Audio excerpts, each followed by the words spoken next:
ভাই আপনি চাঁদের দেশে গেলেন হঠাৎ করে আবার এই জায়গা। শোনেন, যখন আমি বিমানে ছিলাম তখন খুব আরামে ছিলাম।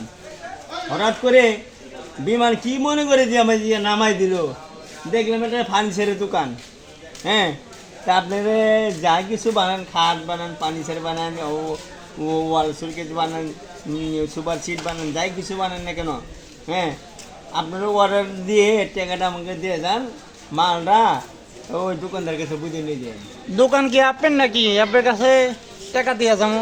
আমার যে দোকানে আমি বসি ওই দোকানেই আমার। বাংলাদেশে এমন কোন ফার্নিচারের দোকান না আমার না আছে।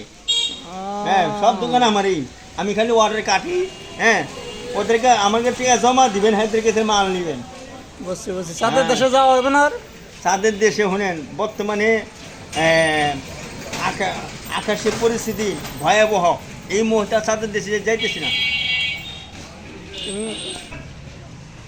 মুরগি করে টিক টিক টাকা দিই, ঠিক ঠিক মুরগি করে টিক টিক টাকা দিই, ঠিক ঠিক সকলে মিলে আসি, আমরা সবাই লেনদেন ক্লিয়ার রাখি, সকলে মিলে আমরা লেনদেন ক্লিয়ার রাখি। মুরগি করে টিক টিক সবাই বলে টিক ঠিক ঠিক ঠিক, সকলে মিলে মরা লেনদেন ক্লিয়ার রাখি।